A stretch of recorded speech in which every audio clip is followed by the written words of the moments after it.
Radio, on parle auto et on prend le volant. Et vous le savez maintenant, et vous allez pouvoir suivre certaines images sur la page Facebook de Sud Radio, mais également les essais de l'ami Jean-Luc sont intégralement diffusés sur la page YouTube de Sud Radio.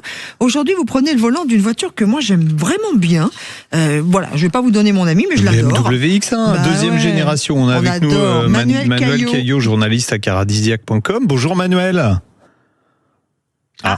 Manuel, on n'a pas Manuel. On va le rappeler, ça a raccroché, on va le rappeler. Oui. Alors, pourquoi ce choix de cette BMW et pourquoi parce que, alors, la première génération du BMW X1, il était un peu bâtard.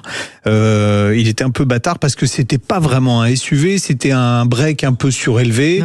Ouais. Il avait une plateforme qui était vieillissante, c'était une propulsion. Il y avait pas beaucoup de place à l'intérieur par rapport à la dimension de la voiture. La deuxième génération, hop, on part d'une feuille blanche. D'abord, on adopte une plateforme moderne, traction, donc les roues avant motrices, un vrai look de SUV, un comportement qui reste un comportement de BMW, une finition qui est enfin à la hauteur d'une BMW. Bon, bref. On va le dire clairement, une bagnole qui était nettement mieux que la première. Manuel et cette deuxième génération, le F48 a fait un progrès considérable. Et ça explique pourquoi ça a été la BMW la plus vendue, préférée des Français pendant un petit moment. Alors, on accueille Manuel Caillot, journaliste à Caradisiac. Bonjour Manuel. Bonjour Manuel. Mais bonjour Laurence, bonjour Jean-Luc et bonjour aux auditeurs bien sûr. Alors, j'ai croisé un de vos collègues sur le Tour de France jeudi, j'ai adoré. On a parlé de Caradisiac qu'on adore. .com.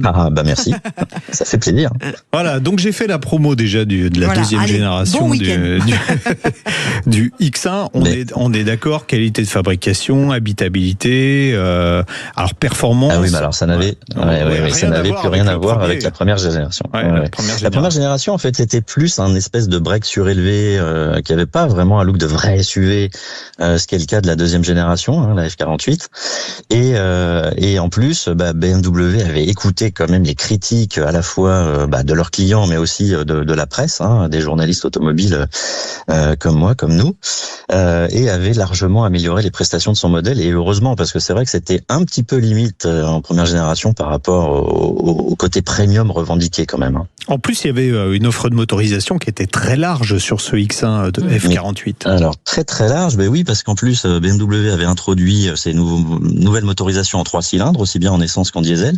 Donc du coup, sur ce X1, on a aussi bien en essence qu'en diesel des 3 cylindres et des 4 cylindres, dont les puissances s'étalent de 115 chevaux jusqu'à 231 chevaux de mémoire, et même plus que ça pour la version hybride rechargeable. Donc, effectivement, beaucoup de choix, aussi bien en essence qu'en diesel, et aussi le choix entre une transmission à 2 roues motrices, traction, cette fois. Une transmission à exactement, puisque c'était une nouvelle plateforme qui se passait de la propulsion. C'est presque oublié d'ailleurs chez BMW. Les clients ne savaient pas d'ailleurs s'ils avaient des tractions, des propulsions avant. Donc c'était pas si grave que ça finalement. Il y a des études qui avaient été faites. Les propriétaires savaient même pas qu'ils avaient des propulsions. Bon bref, en tout cas, ce qu'il faut retenir, c'est qu'il y a beaucoup de choix de motorisation en essence, en diesel, en hybride rechargeable et transmission intégrale ou transmission 4.2 pour économiser un petit peu de carburant. Alors vous allez me dire, mais elle a que des qualités, cette voiture, c'est pas vrai. Il y a quand même des défauts, dont certains un peu gênants, on va dire, pour rester gentil. C'est toujours gênant quand on achète des modèles premium et qui sont à des tarifs loin d'être abordables, évidemment, d'avoir des soucis de fiabilité. Puisque BMW, c'est vrai qu'on a cette image des marques allemandes et de BMW, c'est très fiable, c'est très robuste, très solide. C'est parfois des idées reçues. Et cette génération de X1 a malheureusement connu quelques avatars. Sur certains modèles, il y avait des casses de boîte de vitesse, par exemple, et ça coûte très très cher à réparer, surtout que pour ce problème en particulier, BMW se faisait un peu tirer les oreilles pour des prises en charge quand c'était hors garantie. Donc il faut insister un petit peu. Et puis sur les diesels, beaucoup de soucis de vannes EGR, de refroidisseurs de vannes EGR qui fuyaient, dont il fallait se préoccuper. Des soucis électroniques, un peu comme sur toutes les voitures. Bref, beaucoup de petites choses quand même qui ont agacé les propriétaires et on les quand on a mis sur la table plus de 45 000 euros, voire plus de 50 000 euros, c'est embêtant de revenir au garage pour des soucis de ce type-là, quoi. Ça c'est clair, ça c'est clair. D'autant que l'insonorisation était pas extraordinaire, ce qui était lié Surtout en diesel, à l'utilisation de pneus run flat. Aujourd'hui, heureusement, on a arrêté avec les run flat, et tant mieux, puisque c'est vraiment le truc que je détestais depuis toujours. On rappelle, les run flat qui permettent de rouler à plat 80 km à 80 km/h, voilà, et ça évite de déjanter. C'est ça. C'était pour de la sécurité, mais ça n'avait que des inconvénients pour tout le reste. Donc, fini le run flat. C'était plus bruyant et surtout beaucoup plus raide au niveau des suspensions, très inconfortable avec les pneus run flat. Et c'est vrai que le conseil qu'on a toujours donné dans nos colonnes, c'était au premier remplacement de pneus, de mettre des pneus classiques. Ça améliorait effectivement le confort auditif et le confort de suspension, tout simplement.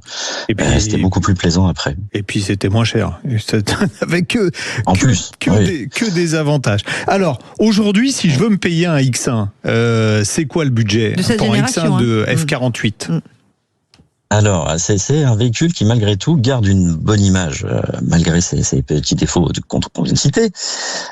Et donc, le premier prix, le ticket d'entrée, c'est 10 000 euros. Mais, pour 10 000 euros, on a des modèles qui ont au-dessus de 200 000 km.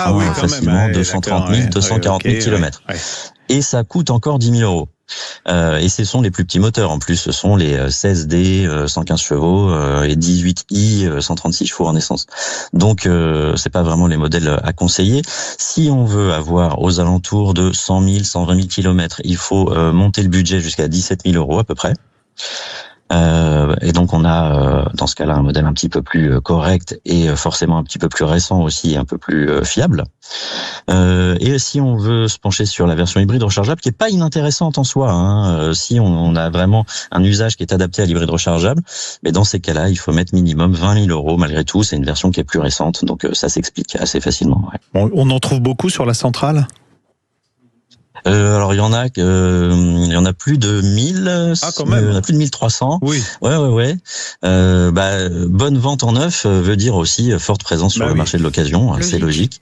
Donc il y en a effectivement beaucoup sur la centrale et sur des sites concurrents qu'on ne citera pas, mais qui sont bien connus, n'est-ce pas?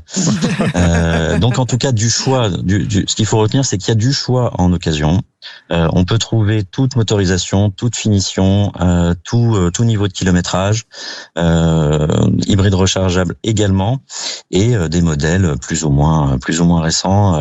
Et il y en a dans toute la France. C'est ça qui est intéressant. On n'est pas obligé de faire des dizaines voire des centaines de kilomètres pour aller voir un modèle intéressant. Il y en a dans tous les départements. Il y a du choix. Même au niveau des couleurs, il y a du choix. Il y avait des jolies couleurs sur cette génération de X1. Bon, super. Voilà, on a fait. Merci beaucoup, Manuel.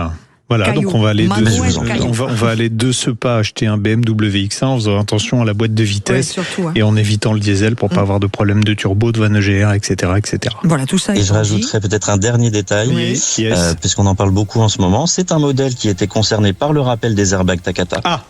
Très bien. Évidemment. Et donc, il faut être particulièrement attentif au fait, quand on achète d'occasion, que le rappel ait été fait. Et si c'est pas le cas, de se précipiter pour le faire, parce que c'est quand même des questions de sécurité très importantes. Surtout avec les canicules que l'on subit depuis vrai. La chaleur est à la cause aussi de ces problèmes. Merci Manuel Caillot. Merci Manuel.